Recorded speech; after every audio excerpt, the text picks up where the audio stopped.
Welcome back to my YouTube channel. ಎಲ್ಲರೂ ಹೇಗಿದ್ದೀರಾ? ನಾನು ಚೆನ್ನಾಗಿದ್ದೀನಿ. ಇದು ಬಂದು ಶುಕ್ರವಾರ ವ್ಲಾಗ್.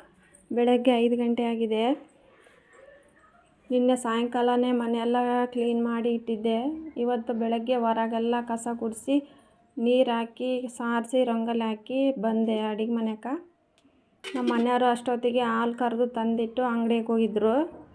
ಇವತ್ತು ಶುಕ್ರವಾರ ಅಂತ ನಿನ್ನೆ ದೋಸೆಗೆ ಹಾಕಿದ್ದೆ.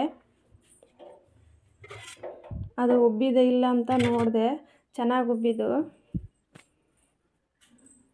ಹಂಗೆ ಅವರಿಗೆ ಟೀ ಮಾಡಿ ಕೊಟ್ಬಿಡೋಣ ಅಂತ ಟೀ ಮಾಡೋಕ್ಕಿಟ್ಟೆ. ಈ ಕಡೆ ಹಾಲು ಕಾಸೋಕ್ಕಿಟ್ಟೆ. ಟೀ ಆದಮೇಲೆ ಹಂಗೆ ಆಲೂಗಡ್ಡೆ ಕೂಡ ಬೇಯಿಸೋಕ್ಕಿಟ್ಬಿಡೋಣ, ಇನ್ನೇನು ಟೈಮ್ ಆಗುತ್ತೆ ಅಂತ ಆಲೂಗಡ್ಡೆ ಕೂಡ ಹಂಗೆ ಬೇಯಿಸೋಕ್ಕಿಟ್ಟೆ. ನಮ್ಮ ಮನೆಯವರಿಗೆ ಹೊರಗೆ ಹೋಗಿ ಟೀ ಕೊಟ್ಟರೆ ಅವ್ರು ಬಂದು ತಗೊಂಡು ಹೋಗ್ತಾರೆ. ಹಂಗೆ ಆಲೂಗಡ್ಡೆ ಬೇಯಿಸಿ ಹಾಲು ಕುದ್ಮೇಲೆ ಚಟ್ನಿ ಕೂಡ ಹುರ್ಕೊಂಡು ಬಿಡೋಣ ಅಂತ ಶೇಂಗಾ ಕೂಡ ರೆಡಿ ಮಾಡಿಟ್ಟೆ. ಅಷ್ಟೊತ್ತಿಗೆ ನನ್ನ ಮಗಳು ಮಾತಾಡೋದು ಕೇಳಿಸ್ತಿತ್ತು, ಅದಕ್ಕೆ ಹೊರಗೆ ಹೋಗಿ ನೋಡಿದೆ. ಅಷ್ಟೊತ್ತಿಗೆ ಅವಳಾಗಲೇ ಎದ್ದು ಹೊರಗೆ ಹೋಗಿದ್ಲು. ಇನ್ನೇನು ಎದ್ದಾಳಲ್ಲ ಅಂತ ಮತ್ತೆ ಅಡುಗೆ ಮನೆಗೆ ಬಂದು ಮತ್ತು ಈರುಳ್ಳಿ ಆಲೂಗಡ್ಡೆಗೆ ಚಟ್ನಿಗೆ ರೆಡಿ ಮಾಡಿ ಹುರ್ಕೊಂಡು ಮಿಕ್ಸಿಗೆ ಹಾಕೋಣ ಅಂತ ಚಟ್ನಿ ಕೂಡ ಮೆಣಸಿನ್ಕಾಯಿ ಕೂಡ ಹುರಿದು ಮಿಕ್ಸಿಗೆ ಹಾಕಿ ಚಟ್ನಿ ಕೂಡ ರೆಡಿ ಮಾಡಿಬಿಟ್ಟೆ.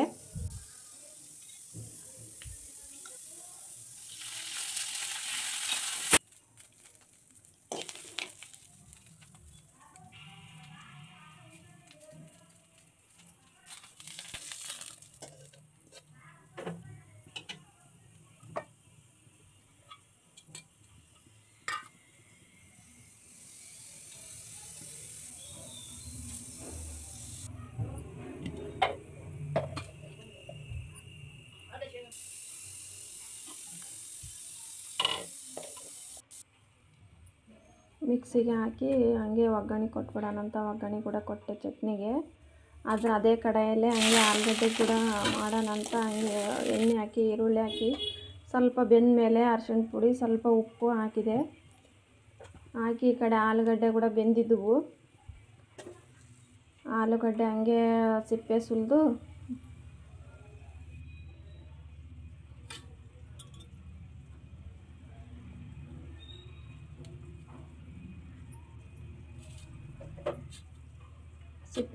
ಆಲೂಗಡ್ಡೆ ಕೂಡ ರೆಡಿ ಮಾಡಿಬಿಟ್ಟೆ.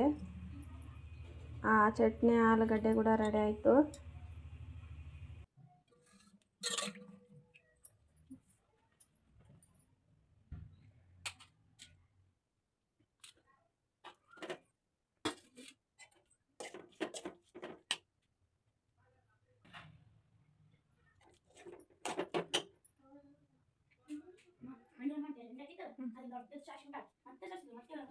ನನ್ನ ಮಗಳು ಕೂಡ ಅಷ್ಟೊತ್ತಿಗೆ ಸ್ನಾನ ಮಾಡಿ ಬಂದಳು.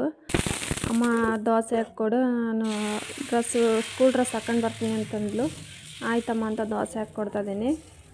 ಸ್ಕೂಲ್ ಡ್ರೆಸ್ ಹಾಕೊಂಬಂದು ದೋಸೆ ತಿಂದ್ಬಿಡ್ತಾಳೆ. ಹಾಕಿ ತಿಂದರೆ ಹಂಗೆ ಬಾಕ್ಸಿಗೆ ಕೂಡ ಹಾಕ್ಕೊಡ್ತೀನಿ. ಹಂಗೆ ಬಾಕ್ಸು ಕೂಡ ರೆಡಿ ಮಾಡಿದ್ದೀನಿ.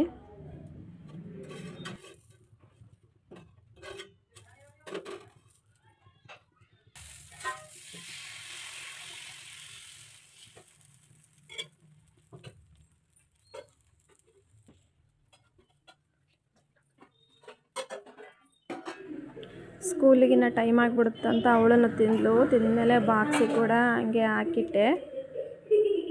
ಅವರಪ್ಪ ಕೂಡ ಬಂದು ತಿಂದೋದ್ರು. ನಾನು ತಿಂದು ಸ್ವಲ್ಪ ಸಂತೆ ಮಾಡಬೇಕಾಗಿತ್ತು, ಸಿಟಿಗೆ ಹೋಗ್ಬೇಕಾಗಿತ್ತು. ಸಿಟಿಗೆ ಹೋದೆ.